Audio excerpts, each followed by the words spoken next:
Okay, so we'll just discuss. So today we'll jump over to the concept of oops, right? We will jump over to the concept of oops. That is what I will do. So yesterday we just did the introduction, that is what is Selenium and how it is implemented in C Sharp, and then how can you work with Visual Studio, right? The basic syntax of the C Sharp. In order to print something, you write console.writeLine, and what is the importance of this last line, console.read key, right? And then we just saw yesterday that how can you configure Selenium in your project.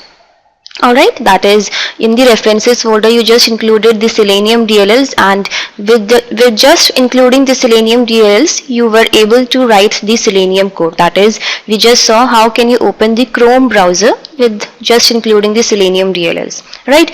So today we'll jump over to the concept of oops, how it is being done. Alright, so what I'll do is that I'll create a new project.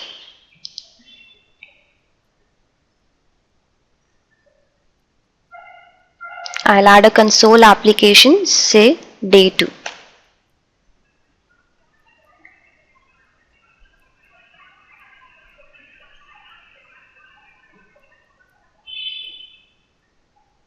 Alright, so this is your console application which contains the default class, that is program.cs class, which contains the main method inside it. Right, so what I'll do is that say I make a new class, I'll add a new class. That is, say suppose it is the friend class.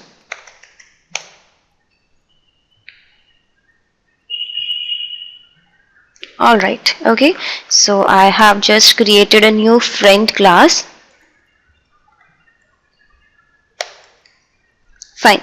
Now inside this friend class, say suppose I initialize two variables, that is a string variable name of the friend, right, and another variable, say it is the phone number of the friend. Say I initialize two variables, right, and I'll just declare it as public.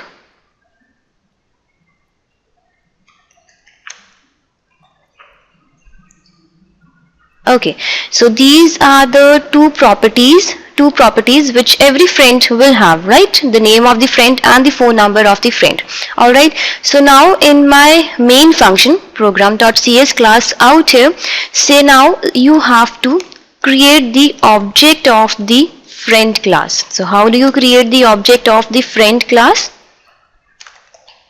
You have to create the object of the friend class. Now what do I mean by creating the object of the friend class? What is an object? What is a class?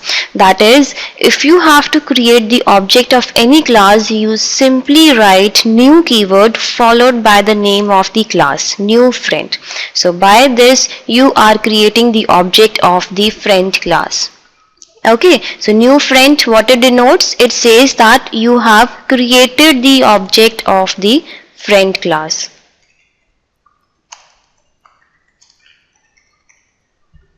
Alright, and then simply I can create as many number of objects of the friend class. Of any class you can create as many objects of that particular class. So suppose I have created 3 objects of my friend class, right? So this object will be there in the memory. So what actually happens in the memory is, say suppose right now, say you have 3 objects in the memory, right? So these 3 objects will be occupying their space in the memory, and then in each and every object it will have the 2 properties, that is the name and the phone number. Every object will have these 2 properties, name and the phone number of the friend. Since we have created the object of the friend class, and inside the friend class I have initialized 2 variables, the name and the phone. So every object will be having the name and the phone number of the friend class. Alright, okay, now say like you have created the object of the friend class, and now if you want to access this object, you cannot access it like this. You have to access it by the object reference. Now object and object reference both are different thing. Object and object both are different. Now what is this object? What is the object reference? Just understand this concept very carefully, object and object reference. Right? Now say suppose if I write friend f1 is equal to new friend. If I write friend f1 is equal to new friend, then this f1 is the reference to the object of the friend class. This f1 is the reference to the object of the friend class. It is not the object. You cannot say that f1 is the object of the friend class. No, it is not like that. f1 is actually the reference. It is the reference to the object of the friend class. By saying new, the name of the friend class, you are creating the object of the friend class. And out here you are, let's say like f1 is now referencing to the object of the friend class. Okay, similarly we can create another reference, say friend f2 is equal to new friend. Alright, so out here as well f2 is the reference to the object of the friend class. It is not an object. f2 is not an object. Alright, okay, so now like actually is like in the memory, say like we have three objects out here, right? So out here when I say friend f1 is equal to new friend, so that means to the first object you are saying f1 is pointing towards the first object, f2 is pointing towards the second object, and similarly f3 and f4 and everything. Alright, so that means, so out here this is only the object, and f1, f2, these variables are pointing towards the object. These are the references to the object of the particular class. Alright, okay. Now for example, to each and every friend I can give a different value. Say suppose I say f1 dot name is equal to, say I give a name to it, and similarly f1 dot phone number as well. I'll give the phone number as well, right? And similarly to the second friend also I'll just give the name and the phone number.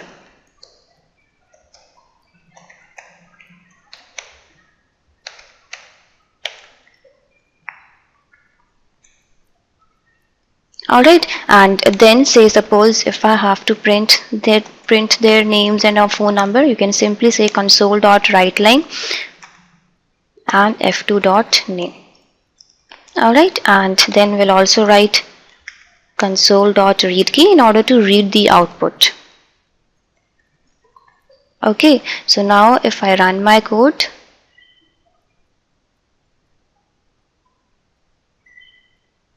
so here you see that it prints the name of both the friends A and B for the first and the second friend. Alright, okay, so what is there in the memory is that, like say I have just told you that f1 is pointing towards the first object and f2 is pointing towards the second object, and then when you say f1 dot name is equal to A, so that means you are saying, you are declaring the name of the first friend as A and the phone number as 100 to it, right? And similarly for the second friend, name is B, and in the phone number you are saying it is 200 for the second friend. So everything will be keep on adding into the memory as well. As soon as as you keep on writing your code, everything goes inside the memory like this. Alright, okay. Now, okay, so this is what is the difference between the object and object reference. Now, one more concept. Now, if I say f1 is equal to f2, if I say f1 is equal to f2, so this is very important, please understand it very carefully. When I say f1 is equal to f2, so now what will happen inside the memory is, now out here,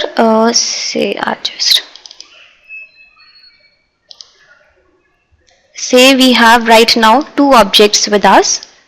Alright, okay, that is first object has the name and the phone number. Similarly, the second object has the name and the phone number. Okay, and then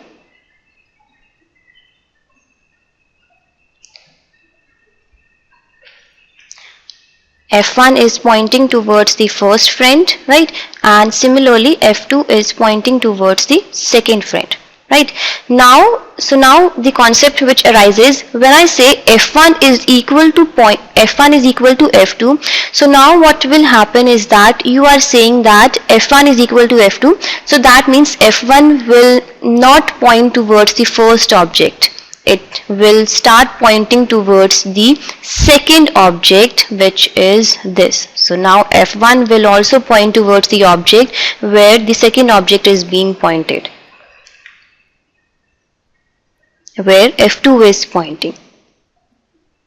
Alright, so f1 will like is being removed from the first object, and it will point towards the second object. It will point towards the object where f2 is pointing. So now when you say, so now when I print the name of both the friends, f1 dot name, and when I say f2 dot name, so now what will happen? The names of both the friends will be B, right? Let us just see. I'll just put a demarcation line between that. And if I run my code, so here you see that it prints B and B. So that means since the first friend is being pointing towards the object where second object is being pointing, and second object's value is B, right? So for that it prints B and B, since we are saying f1 is equal to f2.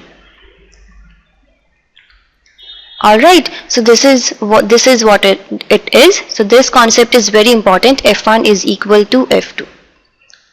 Alright, so you can simply say that f1 and f2, since we know that f1 and f2 are the references to the object, so you can move, the references can move from one object to another, but you cannot move the objects. You cannot move the objects, but the references you can move from one object to another. Say like we have seen just now. Yeah, object references can be compared. Yes. Alright. Okay. So this is what it is. Similarly, same thing goes with the Selenium as well. Everything is inbuilt, like we have discussed yesterday also. You just need to create the object of those classes, and you can work with the Selenium script as well. Say suppose let us work with the Selenium. Let us see how things go in the Selenium, right? So what I'll do is that first of all I'll include the reference to the Selenium DLLs inside my code. Okay, just a second.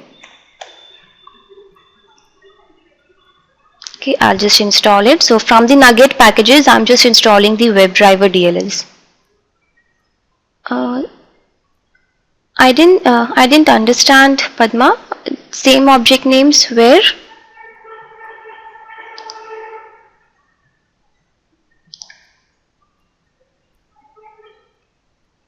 See, like the object names I am saying out here, friend f1 is, yeah, I declared 3 objects, yes, but then out here I'm not giving the reference to these objects. I just created the objects, so that means inside the memory 3 objects are taking their position.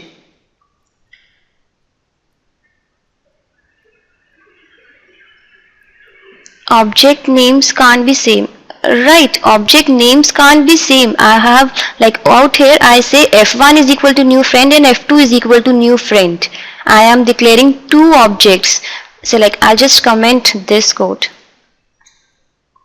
and say like out here I'm declaring 2 objects of the friend class, f1 and f2.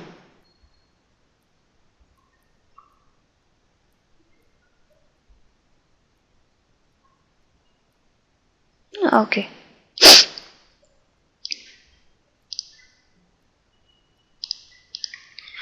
Alright.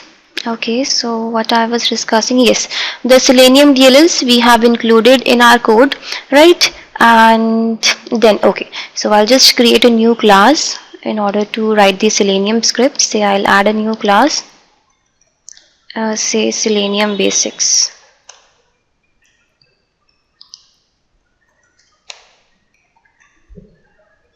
Okay, and I'll just add a main function to it so that we can simply work with this particular class only. Public static void main.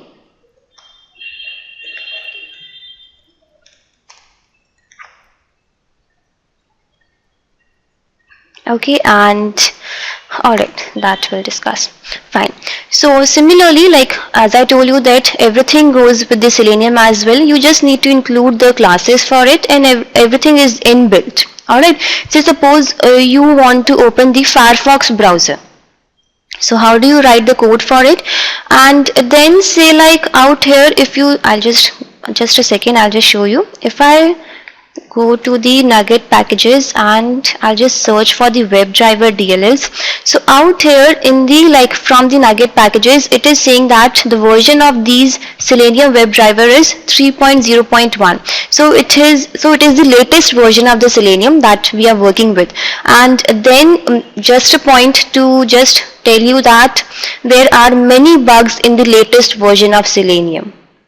Alright, so previously, like the previous version was 2.53.1 and it was most stable. It was much more stable than this current version. Alright, since like right now I have included the latest version only, so I'll just work with the latest version. But if in the future the bugs, the issues might come in the future, like in the when we will be working with the frameworks, since there are bugs in the latest version. So for that, like for then we will switch back to the previous version of 2.53 of the Selenium. Alright, so the version doesn't matter. It is like the 2.53 version was much more stable than the latest version. Okay, and then like there is some difference in the code for the latest version. That is how we open the Firefox browser. Also there is a difference how you open that, right? So I'll just tell you what is the difference in that, the two versions. Nothing much difference, it's just the code it varies. Somewhere it varies for some of the classes, right? Say suppose you have to open the Firefox browser. Now earlier in the previous version 2.53, you directly used to say Firefox driver.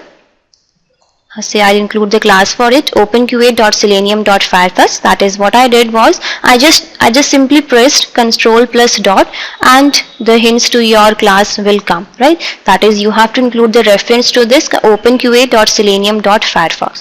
So I'll just include the reference to it. Okay, Firefox driver. Say I create the object of this Firefox driver class. Right, so when you say Firefox driver fd is equal to new Firefox driver, so in the previous version this was actually opening the Firefox browser. You just simply need to create the object of the Firefox driver class and it used to simply open the Firefox browser.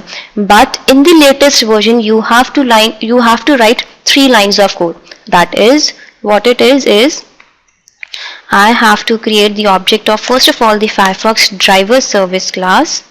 That is, Firefox driver service is equal to driver service dot create default service, and out here in the Firefox, like similar to the Chrome browser, like yesterday we just discussed how to open the Chrome browser, and in the Chrome browser you have to give the path of the exe file in the constructor of the Chrome browser. Like, so similarly for the Firefox browser also in the latest version you have to give the path for the gecko driver.exe file in the constructor of the Firefox driver service.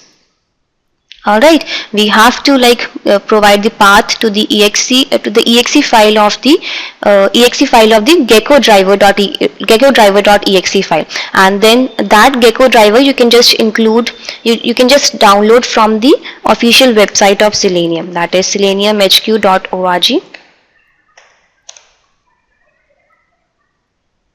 I'll just show you. You go to the downloads tab. Okay, and out here if you scroll down you have this Mozilla Gecko driver. You can just download the DLL for the gecko driver.exe file for the gecko driver, and then since I have it already downloaded, I'll just show you. Okay, so here is my gecko driver.exe file, right? So you just need to give the path of this gecko driver.exe file out here, followed by the name of the exe file, that is gecko driver.exe file. Okay, and I'll just give @ symbol before this in order to avoid putting the double slashes in the path, right? And then one more thing, just make a note, that is I think I didn't tell you yesterday. Oh, alright.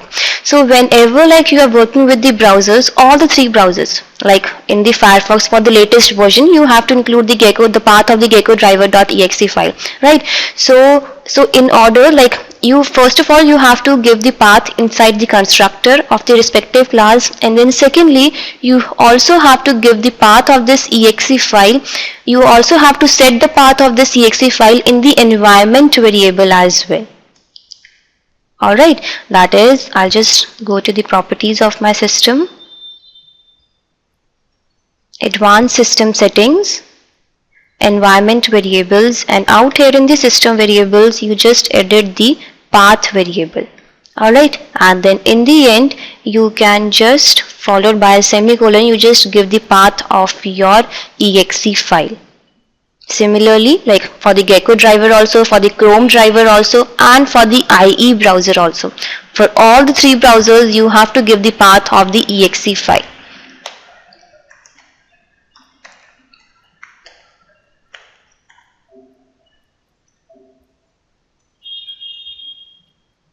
Alright. Okay, and then since I have it, like I have already included the path to it, so I'll just remove this. Okay, right, so you just need to set the path in the environment variable also, and I'll just close this. Fine. Okay, and then after that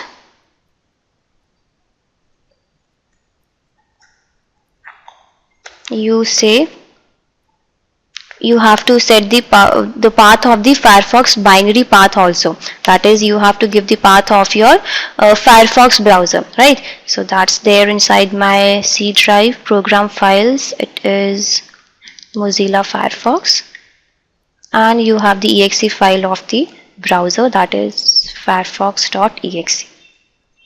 So you also have to set the binary path for the Firefox browser also, right? And then inside the constructor of this, I'll just pass my service object. Okay, right, so this is how you open the Firefox browser. In order to open the Firefox browser, you will have to write 3 lines of code, rather than like in the previous version you just need to include this one single statement to open the Firefox browser. Alright, so let us see if it opens the Firefox browser. So what I'll do is that, say I'll just click on this start button. Alright, so it says that there were build errors. Would you like to continue and run the last successful build? I say no. Let us see what is the error. So it says that this day2.exe has more than one entry point defined. Main function, compile with main to specify the type that contains the entry point. So what is this error? This error says that now in a console application project, in a single console application project, you cannot have more than one main function. So that is one thing.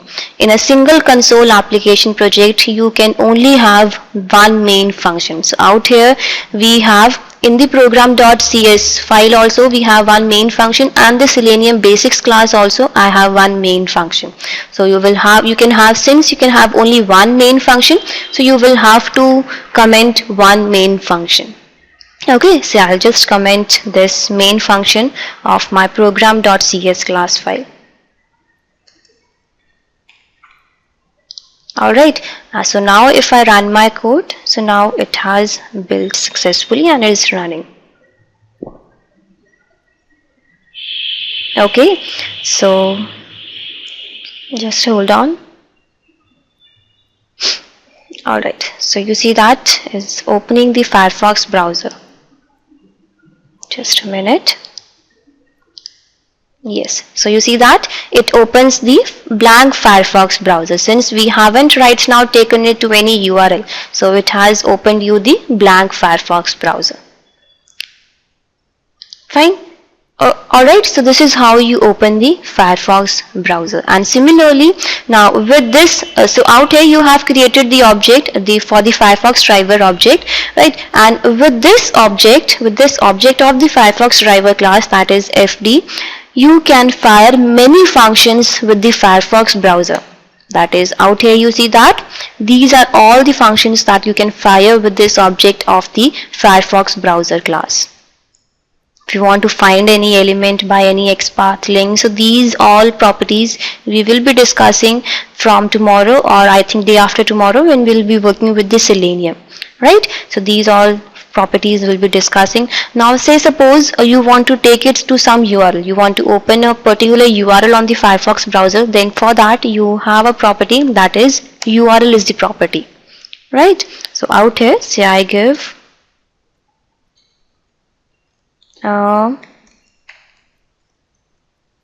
yahoo.com.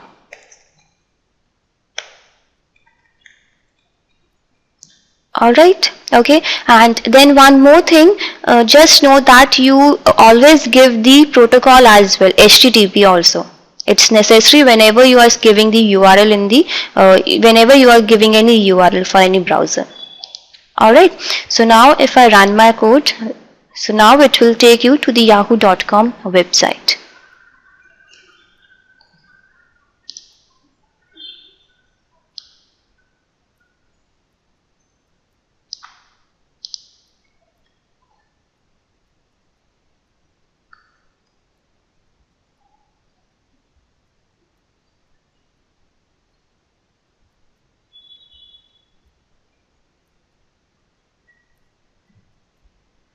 Okay, I think it has opened. Yes, so it has opened the Firefox browser, and then you see that it takes you to the yahoo.com website as well.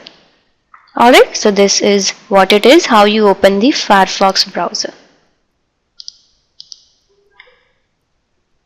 Fine. Alright, and say now if you want to open another Firefox browser, then you can create another Firefox object.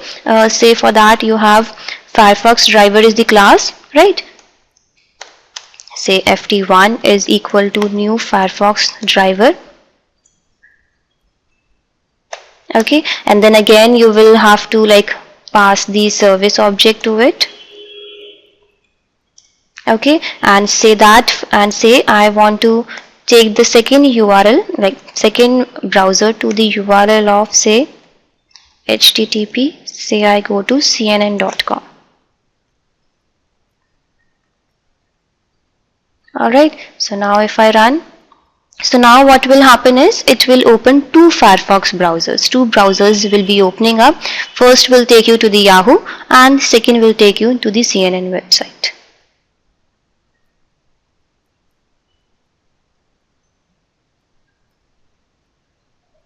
And I think second is, so first it opens the first browser.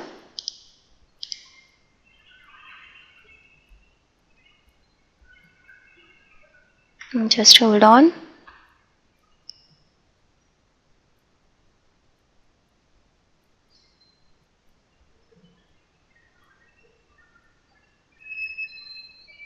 So it's still loading, the page is still loading.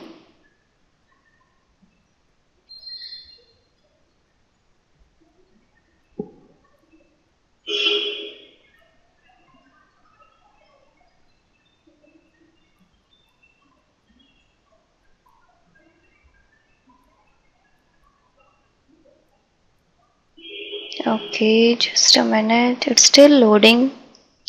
This Yahoo website, as we know, it's very heavy.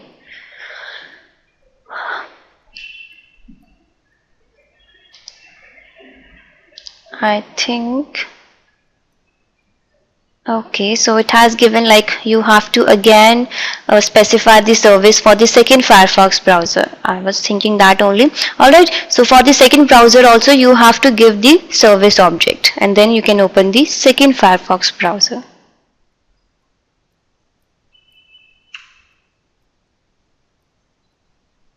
Alright, okay, but generally we try to open single browser at single time. We don't open multiple browsers on the same machine.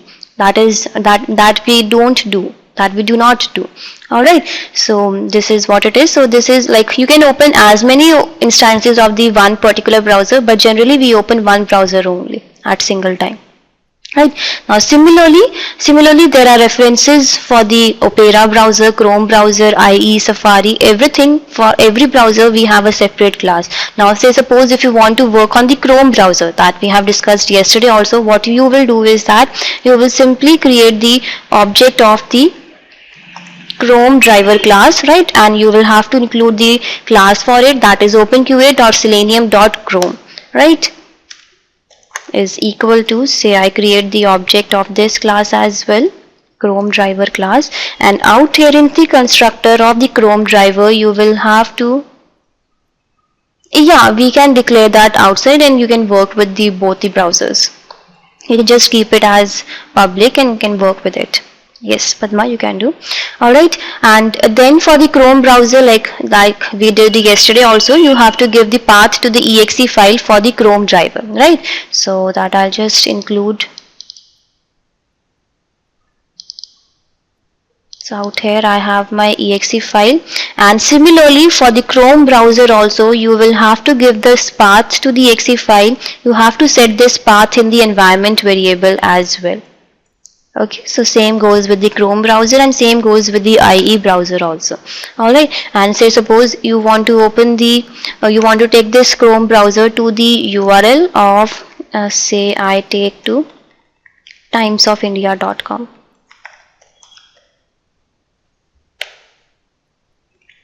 Okay, and I'll just comment this Firefox browser.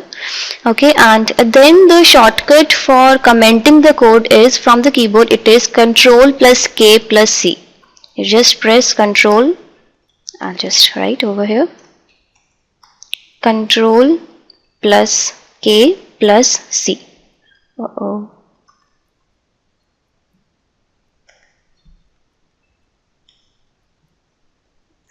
For commenting the code in C#, right? For comments you press Ctrl plus K plus C, and in order to uncomment you have Ctrl plus K plus U in order to uncomment the code.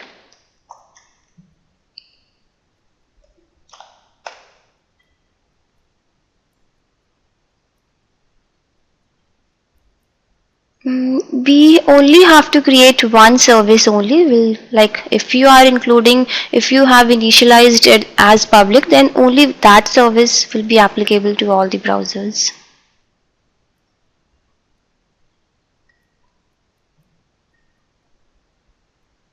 Okay. Yes. Alright, so I'll open my Chrome browser now. I'll just run my code.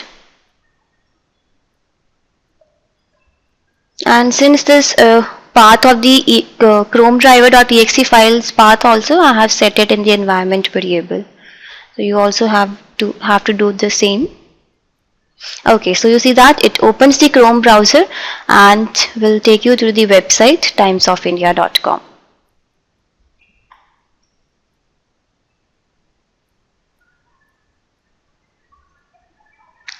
Alright, okay, so this is how. And similarly say like for the Chrome browser also, you can just see from the official website only, you can just download the exe file for the Chrome browser. In the third-party browser drivers, we have all the exe files of all the browsers. You can just have a look at it out here. For the Safari, for the Opera, Edge driver, everything goes out here. You can just download from the official website of Selenium.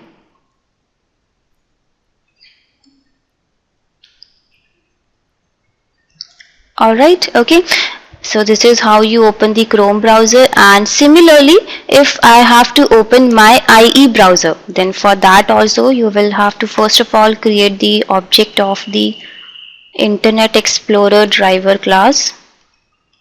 I press Ctrl plus dot and will include the reference to this openqa.selenium.ie, right?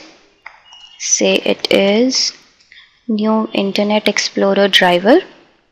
Right, okay, and say I'll just comment this, or else out here in the menu also you have this icon for commenting the selected lines, and for uncommenting you have this icon. Okay, so you can just comment the code like this, and then say suppose if I don't pass the path of my exe file, and now if I try to run my code, so here you will get an exception, driver service not found exception. That is, it says the IE driver server.exe file does not exist in the current directory or in a directory on the path environment variable. The driver can be downloaded from this link. Right, so you have to set the path in the environment variable as well as have to pass the path in the constructor of the respective driver service class, driver class. Alright, otherwise you will get an exception. Yes, Padma.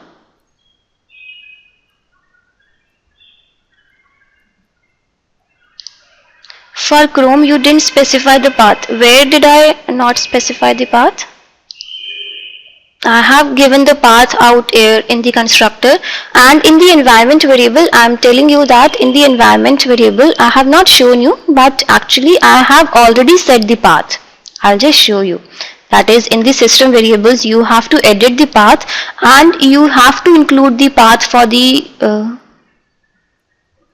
you are talking about the environment variable, Padma? Then out here you can see in the Chrome browser I have given the path to my exe file.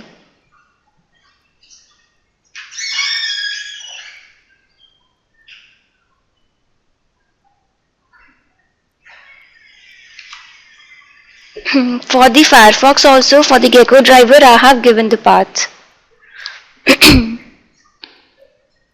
Yes, for the Firefox you have to first of all create the object of driver service. In this service class only we have to give the path for the Gecko driver, but for the Chrome and the IE you just in the constructor of the Chrome driver class only have to give the path. That is just the difference in the code how you open the three browsers. Yes, okay. So now it's okay. All the three browsers code.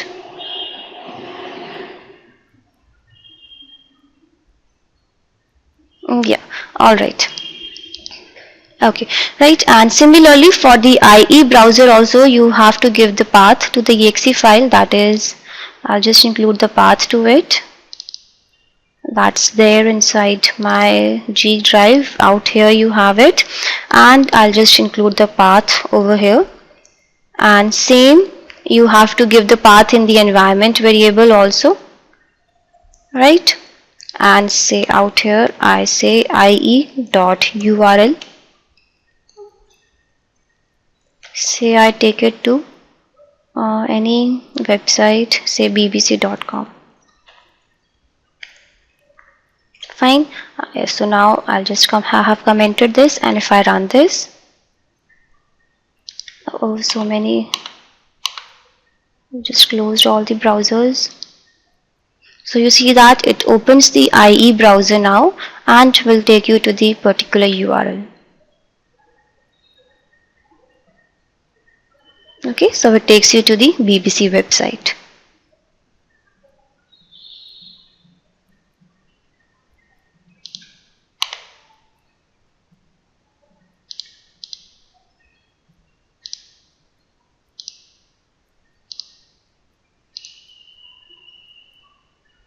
Right?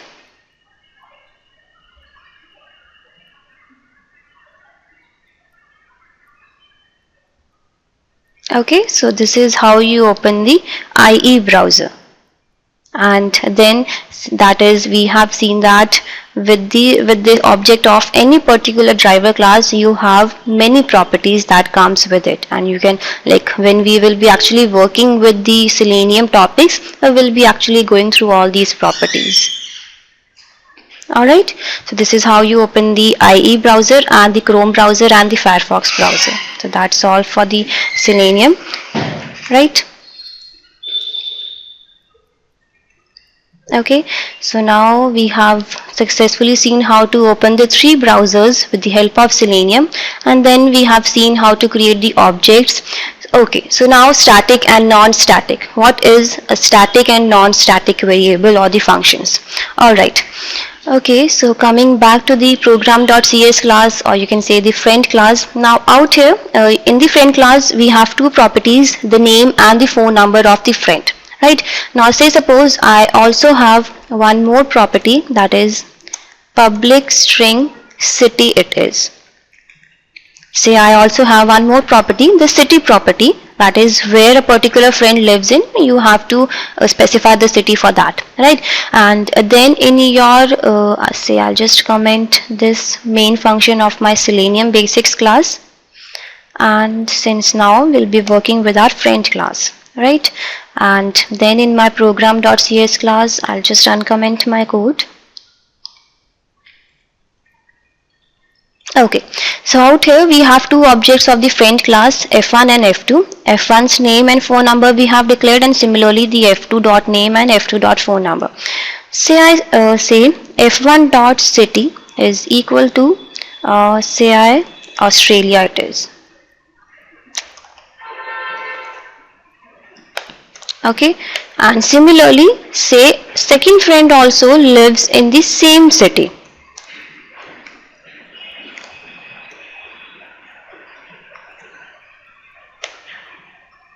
Second friend also lives in the same city, Australia, right? So now I assume that all my friends are from the same city. Now in the friend class, say you can declare the functions as well out here. Say suppose in the friend class I declare one function. It is say public void print city.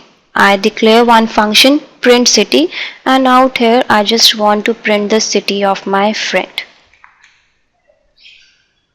Okay, now say I declare it as static. Now what is this static? I'll just explain you. Now you have one function, that is a static function. You have declared one static function in the friend class print city, and then out here you say you want to print the city of any particular friend, and then when you see that, you see an error coming out. It says an object reference is required for the non-static field method or property. Now what is this? I'll just explain you. I'll just comment this for the time being and will explain you in the friend class. Alright. Now in the memory what we actually have is we right now have two objects of the friend class, right? That is, and in the first object we have the name, phone number, and right now we have also included the city variable as well. So same goes with the second friend also, name, phone number, and the city variable. So all the friends, now both the friends will also be having the city variable. Will also be having the city variable will also be there in each and every object, right? So that which you have equated to Australia right now, to both the objects. So now what I'll do is that, now you see that, say like out here we right now have only two variables, two objects, first and the second object, and in both the objects you are declaring the city. You are saying both the friends lives in the same city, but say suppose tomorrow you can have as many number of objects, right? So that thing, so now this thing becomes a redundant over there, that is this city variable. The same value is being copied to every object, is being present in every object. City variable, like the variable is same, it's okay, but the same value is there in each and every object, so that becomes a redundant thing. Alright, so what I will do in order to avoid this, what I will do is that I will make this city variable as static. I will make this city variable as static. So what does this static means? That is, now I know that every friend lives in the same city. Then why do I have to keep it inside each and every object? What is the use of that? Right? Okay, so what we will do is that we will simply move this city variable out of each and every object. We will simply remove it from the object and will keep it at a common location we will keep it at a common location outside the class so that every object can access it easily. And that is done with the help of this static variable. Alright, so that is what it is. That is, we'll just remove the city variable from each and every object and we'll keep it somewhere at a common location so that it will not be part of the object, rather it will be part of the class. It will be part of the class rather than the object, so that anybody can access it by the help of the class, not with the help of the object. Okay, so now if you declare the city variable as static, so city variable doesn't remain in the object. City will be removed from each and every object and it will be taking its position in the class. In the class, that is in the class, we will be keeping the city variable. It will become the property of the class, right? Okay, so now if you say I declare it as static, say if I declare it as static, and if you go to the program.cs class, out here you can see the errors coming up.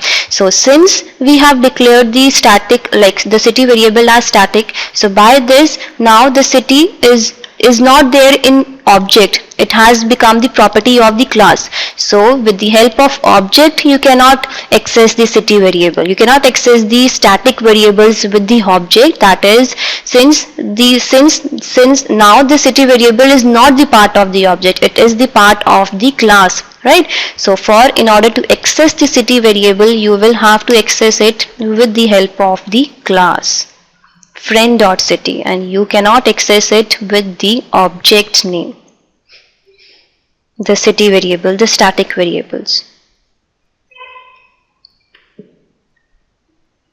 Alright, so when you say friend.city is this, so for all the objects, for everybody, city will be equated to Australia.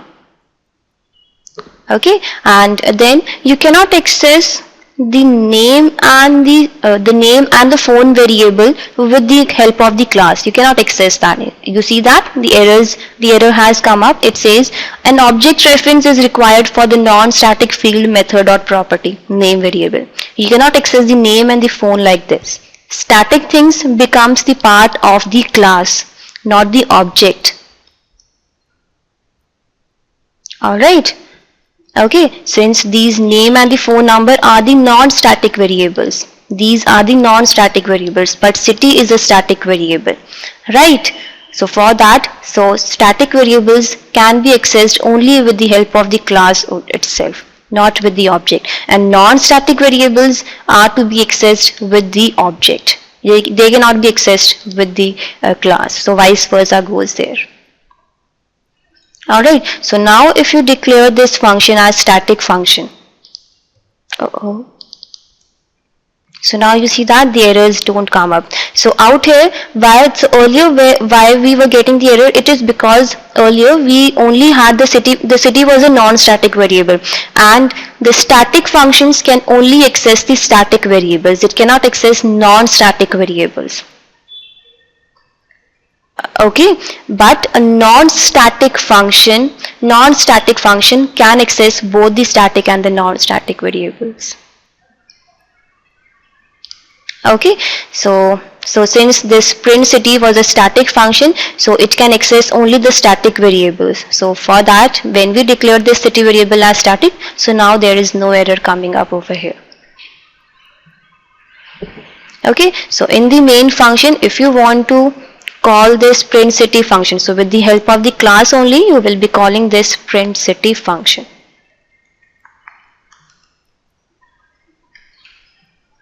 Okay, so no need to call it with the object, rather we'll be calling it with the name of the class itself. Okay, so whatever you made any variable or any function as static, that no need to access it with the object. You can directly access it with the name of the class only. With the name of the class only, you can directly access your static variables or the functions. Okay, so this is what is the concept of the static. That is the common things. If you think that some of the properties are common for each and every object, so that things you can keep as static in your code. Since you know that city was a common for all the friend, since every friend lives in the same city, so that thing you can just keep it as a static variable. Okay, so this is what is the concept of the static and the non-static. So now if I run my code, so you see that it prints the city as well. We have called the print city function where we were printing the city. Alright, so this is what is the static and the non-static.